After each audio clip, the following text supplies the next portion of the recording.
आता पुढच्या अर्ध्या तासात पाहुयात महाराष्ट्रासह देश विदेशातील बातम्या वेगवान स्वरूपात स्पीड न्यूज बुलेटिनमध्ये।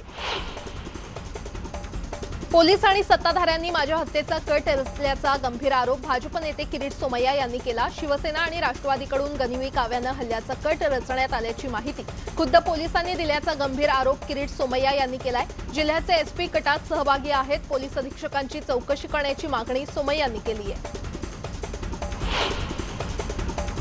दरम्यान भाजप नेते निलेश राणे यांनी देखील पोलिसांवर आरोप केलेत। पोलिसांनी आम्हाला फक्त बसवून ठेवलं होतं, एफआयआर घेतली नाही, पोलीस दबावाखाली काम करत असून त्यांना कुणीतरी आदेश देतंय असा आरोप निलेश राणे यांनी केला। साई रिसॉर्ट प्रकरण केवळ अनधिकृत रिसॉर्ट नसून ते मनी लॉन्ड्रिंग प्रकरणाशी संबंधित आहे। इतर स्थानिक रिसॉर्ट चालकांनी घाबरण्याचं कारण नाही असं वक्तव्य भाजप नेते निलेश राणे यांनी केलं। तर मवियाच्या नेत्यांनी स्थानिकांना घाबरवून हे प्रकरण वेगळ्या दिशेला घेऊन जाण्याचा प्रयत्न केल्याचा आरोप देखील त्यांनी केलाय। दापोलीतील रिसॉर्ट आपलं नसल्याचा दावा परिवहन मंत्री अनिल परब यांनी केलाय। किरीट सोमय्या हे पालिकेचे नोकर आहेत का असा सवाल देखील त्यांनी केलाय। किरीट सोमय्यांनी हिम्मत असेल तर रिसॉर्ट तोडून दाखवावं असं आवाहन देखील अनिल परब यांनी केलं। दरम्यान किरीट सोमय्या हे आपली प्रतिमा मलिन करण्याचा प्रयत्न करतायत, त्याविरोधात हायकोर्टात दाद मागणार असल्याचं अनिल परब यांनी म्हटलंय। किरीट सोमय्या हे आंदोलन करण्यात आणि त्यांचा पाठपुरावा करण्यात समर्थ असल्याचं वक्तव्य भाजपचे प्रदेशाध्यक्ष चंद्रकांत पाटील यांनी केलंय। भाजप सोमय्यांच्या पाठीशी असल्याचं देखील त्यांनी म्हटलं। वरिष्ठ पोलीस अधिकाऱ्यांवर महाविकास आघाडी सरकारच्या मंत्र्यांचा दबाव असल्याचं देखील त्यांनी म्हटलंय। जे भाजप विरोधात बोलतात त्यांना दाबण्याचा प्रयत्न केला जातो अशी टीका ग्रामविकास मंत्री हसन मुश्रीफ यांनी सोमय्यांवर केली आहे। सोमय्यांनी अनेक वेळा माझं नाव घेतलंय, ते कोल्हापुरात आले तर त्यांचं स्वागत आहे असं देखील मुश्रीफ म्हटले। भ्रष्टाचारांच्या विरोधात आवाज उचलत राहणार असल्याचं राज्याचे विरोधी पक्षनेते देवेंद्र फडणवीस यांनी म्हटलंय। किरीट सोमय्यांची दापोलीतील हातोडा यात्रा ही प्रतिकात्मक आंदोलन असून कारवाई संस्था किंवा न्यायालय करणार असल्याचं देखील त्यांनी म्हटलंय। कुठल्याही कारवाईनं दबणार नाही असा इशारा देखील त्यांनी दिलाय। दरम्यान भाजप कार्यकर्ते आणि संजय कदम आमने सामने आले होते। संजय कदम निषेधाच्या घोषणा देत खेडमध्ये दाखल झाले होते। संजय कदम यांच्याकडून जोरदार घोषणाबाजी करण्यात आली। किरीट सोमय्या यांच्या ताफ्यातील भरधाव वेगानं जाणाऱ्या गाडीनं दुचाकीला उडवलं आणि या अपघातात एक महिला जखमी झाली। भरणे नाका इथे हा अपघात झाला। भाजप नेते किरीट सोमय्या दापोलीत येणार असल्यानं विनायक राऊतांनी त्यावर प्रतिक्रिया व्यक्त केली। हातोडा कुदळ फावडा जे घ्यायचं आहे ते घ्या, पण शिवरायांचा मर्द मराठा मावळा दिल्लीच्या तख्तासमोर नमणारा नाही, तो लढतच राहील आणि जिंकणार देखील अशी प्रतिक्रिया विनायक राऊत यांनी व्यक्त केली। दापोलीत प्रशासनानं जमावबंदीचे आदेश लागू केले आहेत। किरीट सोमय्या यांच्या दौऱ्याच्या पार्श्वभूमीवर दापोलीत पोलीस प्रशासन अलर्टवर आहे। दरम्यान यावेळी कुठलाही अनुचित प्रकार घडू नये याची खबरदारी घेत पोलिसांनी जमावबंदी लागू केली। आमदार फुटू नये म्हणून मोफत घरांची घोषणा केल्याचा घणाघाती आरोप आमदार बबनराव लोणीकर यांनी केलाय। तर आमदारांना घरं देण्याऐवजी शेतकऱ्यांना मोफत वीज द्या अशी मागणी लोणीकर यांनी मुख्यमंत्र्यांकडे केली आहे। सत्ता आपण आणू, सत्तेत भागीदारी नाही, तर यापुढे सत्तेचा मालक ओबीसीला बनवू। ओबीसी जर ताकदीनं उभा राहिला तर भविष्यात ओबीसीचाच मुख्यमंत्री बनेल असं वक्तव्य मदत आणि पुनर्वसन मंत्री विजय वडेट्टीवार यांनी केलं। ते सांगलीत बोलत होते।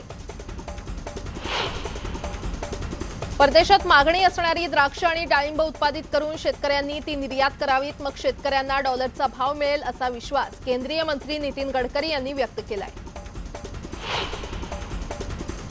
वंचित बहुजन आघाडीचे नेते प्रकाश आंबेडकर यांच्यावर शिवसेना आमदार संतोष बांगर यांनी केलेल्या टीकेचे पडसाद परभणीमध्ये उमटले। बांगर यांच्या विरोधात अॅट्रॉसिटी कायद्याअंतर्गत गुन्हा दाखल करावा अशी मागणी वंचित बहुजन आघाडीच्या वतीनं करण्यात आली। तर जिल्हाधिकाऱ्यांना निवेदन देखील देण्यात आलं।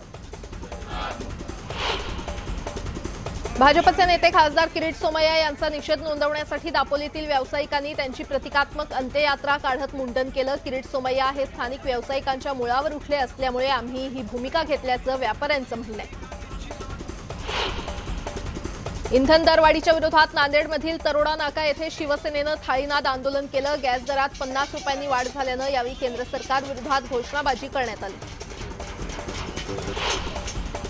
वाढत्या महागाईच्या विरोधात बीडमध्ये शिवसेना आक्रमक झाली। केंद्र शासनाच्या आर्थिक धोरणांमुळे दिवसेंदिवस इंधन दरवाढ होते, यामुळे सर्वसामान्य जनता आर्थिक संकटात सापडली आहे। याच्या निषेधार्थ आज बीडच्या माजलगाव येथील छत्रपती शिवाजी महाराज चौकात धरणे आंदोलन करण्यात आलं।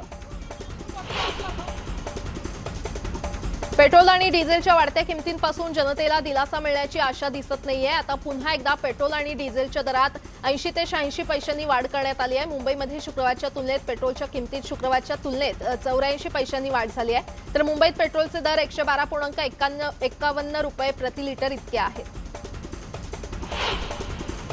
मध्य रेल्वेवर उद्या 12 तासांचा मेगा ब्लॉक घेण्यात येणार आहे। दिवा स्थानकाजवळ विविध तांत्रिक कामांसाठी हा मेगा ब्लॉक घेण्यात येणार आहे। ठाणे ते कल्याण अप डाऊन जलद मार्गावर सकाळी 9 ते रात्री 9 असा 12 तासांचा मेगा ब्लॉक असेल। मुंबईतील 4ही प्रादेशिक परिवहन कार्यालयात महत्त्वाची पदं रिक्त आहेत। अपुऱ्या मनुष्यबळामुळे कामाचा खोळंबा होऊ लागलाय। काही वर्ष ही पदं भरण्यातच आलेली नाहीयेत। परिणामी कार्यरत कर्मचाऱ्यांवरच कामाचा अतिरिक्त भार पडतोय। कल्याण पूर्व पश्चिम भागाला पाणी पुरवठा करणाऱ्या 12वे इथल्या जलशुद्धीकरण केंद्रात देखभाल दुरुस्तीचं काम करण्यात येणार आहे। या कामांसाठी मंगळवारी कल्याण पूर्व आणि पश्चिम भागाचा पाणी पुरवठा सकाळी 9 ते रात्री 9 वाजेपर्यंत बंद ठेवण्यात येणार आहे।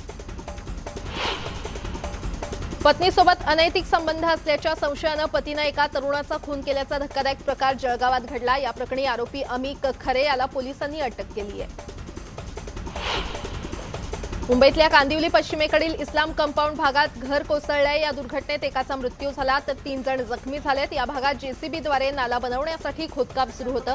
या दरम्यान ही दुर्घटना घडल्याचा आरोप नगरसेवक कमलेश यादव यांनी केलाय। सांगली ते इस्लामपूर रोडवर भरधाव कारची समोरासमोर धडक झाली। या अपघातात एकाच कुटुंबातील 4घांचा मृत्यू झाला तर 7 वर्षांची मुलगी गंभीर जखमी झाली।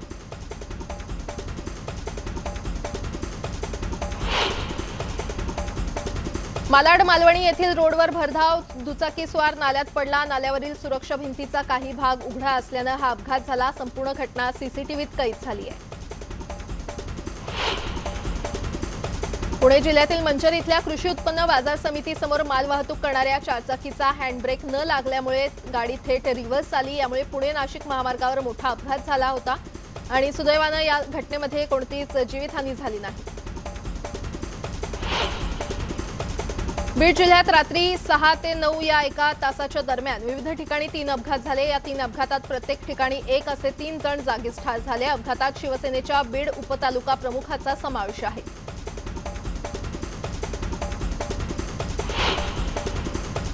नाशिकच्या काठे गल्लीतील एका इमारतीच्या 3ऱ्या मजल्यावर आग लागली होती। या आगीत 44 वर्षीय इसमाचा मृत्यू झाला तर मृतकाची वयोवृद्ध आई सुदैवानं वाचली। यावर भद्रकाली पोलीस ठाण्यात आकस्मिक मृत्यूचा गुन्हा नोंदवण्यात आलाय।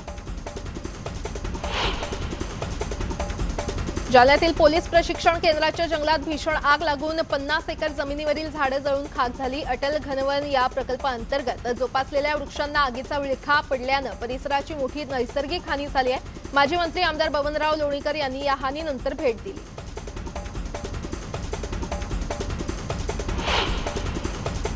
आंबेगाव तालुक्यातील सर्वात मोठी खंडोबाची यात्रा थापलिंगमध्ये भरवण्यात आली आहे। आजपासून सलग 3 दिवस बैलगाडा शर्यतीचं आयोजन करण्यात आलंय। बैलगाडा शर्यत बंदीनंतर तब्बल 8 वर्षांनी थापलिंग घाटात शर्यत सुरू झाली आहे। यामध्ये 1 ते 4 क्रमांकाच्या विजेत्यांना बक्षिसं ठेवण्यात आली आहेत। सिंधुदुर्गमधल्या दोडामार्ग तालुक्यातील सासोली गावात शिमगोत्सवाची सांगता झाली। पारंपरिक घोडे मोडणीचा कार्यक्रम शेकडो गावकऱ्यांच्या उपस्थितीमध्ये साजरा झाला। यावेळी उत्साहात पालखी नाचवून खेळ्यांचा खेळ रंगला।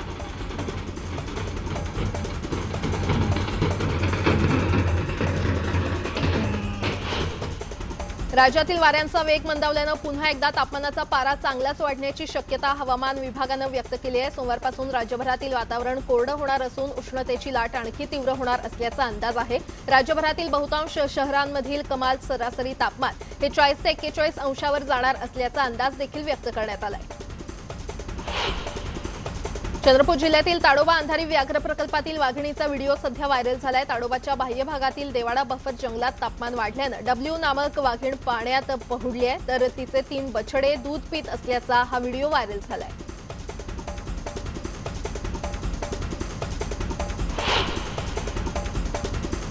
यासोबतच इतरही काही महत्त्वाच्या बातम्या आपण पाहणार आहोत. तुर्तास एक छोटासा ब्रेक. पाहत रहा न्यूज 18 लोकमत.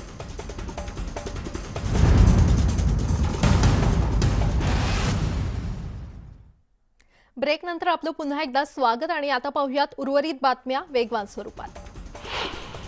सिनेसृष्टीतील सर्वोच्च पुरस्कार म्हणून गौरवला जाणाऱ्या 94व्या ऑस्कर पुरस्काराचं काउंटडाऊन सुरू झालेलं आहे. अखेर 2 वर्षांनंतर 27 मार्चला 94व्या ऑस्कर पुरस्काराची घोषणा केली जाणार आहे. दरवर्षीप्रमाणे यंदा देखील लॉस एंजेलिस येथील डॉल्बी थिएटरमध्ये या कार्यक्रमाचं आयोजन करण्यात आलंय.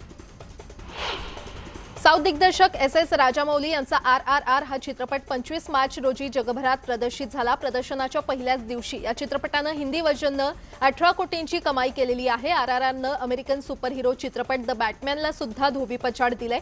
सोबतच हा चित्रपट परदेशी बॉक्स ऑफिसवर सुद्धा नंबर 1 झालाय. सध्या RRR हा चित्रपट बॉक्स ऑफिसवर तुफान गाजतोय आणि काही तांत्रिक अडचणींमुळे RRR हा चित्रपट संपूर्ण दाखवता आला नसल्यानं चाहत्यांनी थिएटरमध्ये संतप्त होऊन तोडफोड केली. आंध्र प्रदेशातील विजयवाडाच्या एका थिएटरमधल्या राड्याचा सध्या व्हिडिओ सोशल मीडियावर व्हायरल होतोय. टायगर श्रॉफच्या हिरोपंती 2 या सिनेमातील पहिलं गाणं दफा कर रिलीज झालेलं आहे. टायगर श्रॉफ आणि तारा सुतारियाची केमिस्ट्री या गाण्याच्या माध्यमातून प्रेक्षकांच्या भेटीला आली आहे. सोशल मीडियावर सध्या हे गाणं प्रचंड व्हायरल होतंय. बॉलिवूड अभिनेत्री लारा दत्ताला कोरोना व्हायरसची लागण झालेली आहे. त्यामुळे मुंबई महानगरपालिकेनं अभिनेत्रीचं मुंबईतील घर सील केलंय. महानगरपालिकेनं लाराच्या मुंबईतील घराबाहेर मायक्रो कंटेनमेंट झोनचं पोस्टर लावलंय.